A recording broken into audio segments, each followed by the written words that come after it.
వివరణ ఇచ్చారు. నాగబాబుని నేనెప్పుడు కూడా కామెంట్ చేయలేదు. ఏమో చిరంజీవిని అన్నా అని ఉంటానేమో, లేకపోతే పవన్ కళ్యాణ్ అని ఉంటానేమో. అసలు నాగబాబుని నేనెప్పుడు కూడా కామెంట్ చేయలేదు. కానీ నా విషయంలో ఎందుకలా పెట్టాల్సొచ్చింది అని కూడా ఆయన మాట్లాడుతున్న విషయం. నిన్న మీరు అడిగినట్టున్నారు కదా నన్ను, ఎందుకు మెగా కాంపౌండ్ మీద చిరంజీవి వాళ్ళ మీద ఈయన ఇలా చేస్తుంటాడని, పబ్లిసిటీ కోసం చేస్తుంటాడని నేను ఎక్కువగా చెప్పిన ఒక సమాధానం. ఇప్పుడు వ్యక్తిగతమైన విషయం ఏముంది, మనం మళ్ళీ శ్రీశ్రీ దగ్గరికి వెళ్ళాలి. వ్యక్తుల ప్రైవేటు బతుకు వారి వారి సొంతం, పబ్లిక్లో నిలబడితే ఏదైనా అంటామని. ఒకవైపు తీవ్రమైన యుద్ధం జరుగుతుంటే ఆ పార్టీకి ప్రధాన కార్యదర్శిగా ఉన్న వ్యక్తిగా ఆయన మాట్లాడి ఉండొచ్చు. దానికి ఏమో ఆయన గాడ్సేనే సమర్థించాడు. ఉదాహరణకు గాడ్సేలో కూడా మనం చూడాల్సిన గొప్ప విషయాలు ఉన్నాయన్నాడు. ఆఫ్ లేట్ ఆయన కొన్ని కాంట్రవర్షియల్ స్టేట్మెంట్స్ ఇచ్చాడు. కానీ వర్మకు ఈ సినిమాకు సంబంధించిన ugly controversy is totally avoidable. I hope court అనేది ఒక సరైన తీర్పు ఇచ్చి దీన్ని మ్యాటర్ సెటిల్ చేస్తుందని నేను అనుకుంటున్నాను. దీని నుంచి పొలిటికల్ మైలేజ్ పొందడానికి ఎవరైనా ప్రయత్నిస్తే అది కూడా తప్పే. నిన్న తెలుగుదేశం వాళ్ళు కూడా ఇప్పుడు వర్మ వెళ్ళి డీజీపీకి కంప్లైంట్ చేయడం ఏంటి, డీజీపీ తీసుకోవడం ఏంటి, నవ్వుతూ తీసుకున్నాడో లేదో నేను అది చూడలేదు, నవ్వాడో లేదో.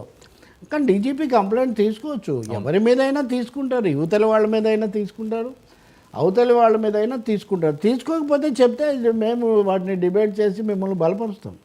అంతేగాని నీ తల నరికి కోతే ₹1 కోటి ఇస్తాను అని ఒక ప్రకటన చేస్తే ఆ ప్రకటనకు గురైనటువంటి వ్యక్తి వెళ్ళి కంప్లైంట్ ఇవ్వకూడదంటే ఇంకా పోలీసులు చేసేది ఏముంటుంది? ఇంకా దాన్ని ఏదైతే ఆఫర్ ఉన్నదో ఆఫర్ తీసుకోవడం అంటే వర్మ నాగబాబు విషయంలో కొంచెం ఇంకా స్మూత్గా స్పందించినట్టు లెక్క. ఆయన యొక్క కాంట్రవర్షియల్ స్పందనలు ఇంకా ముందు మీరు చూడొచ్చు. ఎందుకంటే ఆయన దాదాపు సిరీస్ ఆఫ్ టాక్స్ చేస్తారు. సో అది జరిగిన 24 గంటల్లోనూ ఇప్పుడు జగన్మోహన్ రెడ్డి గారు మాట్లాడే పరిస్థితి, చిరంజీవి గారు అవనియండి, లేకపోతే నాగబాబు గారు అవనియండి, పవన్ కళ్యాణ్ గారు అవనియండి, దీన్ని ఏ రకంగా తీసుకోదు? ఎందుకంటే ప్రతిసారి చిరంజీవి వివాదాలు ఆయన ఈ రకంగా మాట్లాడకూడదని సందేశం ఇవ్వడంలో తప్పలేదు కదా. ఎవరికి? పెద్ద ఆయనగా ఎవరు మాట్లాడుతున్నారు వాళ్ళకి?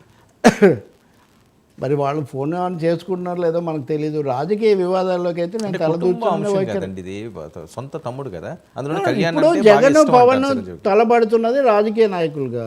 రాజకీయాలు మాట్లాడకుండా వ్యక్తిగత విషయాలు తెచ్చారనేది ఇక్కడ సమస్య తప్ప, రెండు రాజకీయ నాయకులుగా వాళ్ళిద్దరూ తలబడుతున్నప్పుడు వీళ్ళు ఎలా బాధపడతారు. పవన్ ఇలా అన్నారు, ఎవరన్నా ఆయన చాలాసార్లు చిరంజీవి పవన్ కళ్యాణ్ మీద ఈ దుర్భాషలు ఇవి సరికాదని ఆయన చాలాసార్లు తన బాధను వ్యక్తం చేశారు కదా. ఆన్ స్క్రీన్ బహిరంగంగా మీడియా ముందు కూడా ఆయన వ్యక్తం చేశారు. ఆయన వీటిని చూసి ఆయన వదిలేసే ప్రసక్తి ఏమన్నా. నాగబాబు మాట్లాడుతుంటాడు. కొన్ని సందర్భాల్లో అల్లు అరవింద్ మాట్లాడిన సందర్భాలు కూడా ఉన్నాయి వాళ్ళ కుటుంబము అట్లాంటివి వచ్చినప్పుడు. కాబట్టి చూడాలి మరి మనం ఎలా స్పందిస్తారో. సరే, స్పందించవచ్చు ఖచ్చితంగా. నాగబాబే చెప్పింది నిజానికి పెళ్ళిళ్ళ గురించిన చర్చ, దాంట్లో అసందర్భం. అసలు 4 అని ఎట్లా అన్నారు మీరు? ఇప్పుడు వీళ్ళ దగ్గర లెక్కలు ఉన్నాయా ఎవరెవరితో ఇవన్నీ ఇంకా మనం మాట్లాడడం కూడా ఇబ్బందిగా. ఒకటి మాట్లాడితే మనకు కూడా ఇబ్బంది అవనియండి, వేరే వాళ్ళు అవనియండి, వాళ్ళు ఈయన డైరెక్ట్గా చేశారు, ఇండైరెక్ట్గా ఏ ప్యాలెస్లో ఎవరితో ఉన్నారు అన్నది మా దగ్గర కూడా ఉన్నాయి ఆధారాలని వాళ్ళు మాట్లాడే పరిస్థితి. ఇవన్నీ అగ్లీ థింగ్స్ అండి. ఇప్పుడు మాకెందుకండి, మీరు ప్రజలకు ఎందుకు ఇవన్నీ? ప్రజలు, ప్రజా సమస్యలు, ప్రజాస్వామ్యం, లౌకిక తత్వం, దేశ సమగ్రత, తిండి, ఈ పూటకి తిండి, అది తిండి కలిగితే కండగలదు, కలవాడని మనిషి అని సంస్కారం కూడా ఉండాలి మనుషులకు. దాని గురించి మీరు మాట్లాడండి. ఇంకా వాళ్ళ చిరునామాలు పట్టుకొని ఆ పేపరాజీలాగా వాళ్ళ వెనక పోవాల్సిన అవసరం ఏముంది?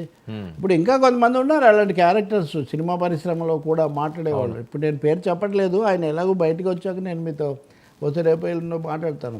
అంటే వాళ్ళను వైసీపీ వాళ్ళని సంతోషపెట్టడం కోసం కొన్ని పేర్లు తీసుకొని వచ్చి వాళ్ళను విపరీతంగా తిట్టేసి, తిట్లతో ఓట్లు రావనే ఒక ప్రాథమిక సత్యాన్ని ఇరు పార్టీలు కూడా గుర్తించాల్సిన అవసరం ఉందండి. తిట్లు, ఎదుటి వాళ్ళని తిట్టినంత మాత్రాన మనకు ఓట్లు వచ్చేస్తే అన్ని పార్టీలు కూడా బూతుల బసవయ్యాలను కార్యదర్శులుగా పెట్టుకుంటారు. బూతులు బాగా వచ్చిన వాళ్ళు వస్తారు. బూతులు కాదండి, బూతులు కాదు, నీతులు కాదు, చేతలు కావాలి. ప్రజలు చేతలు కావాలి, సరైన రీతులు కావాలి. దానికి సంబంధించిన రాజ్యాంగబద్ధమైన విలువలు పాటిస్తూ చెప్పాలి తప్ప మీరు ఒకటి తిడితే నేను 2 తిడతాను అని చెప్పటము, దానికోసం కొత్త క్యారెక్టర్స్ని దించటము, వాళ్ళేమో వైరల్ స్పైరల్ చేయటము, ఇదంతా ఏం సరికాదు.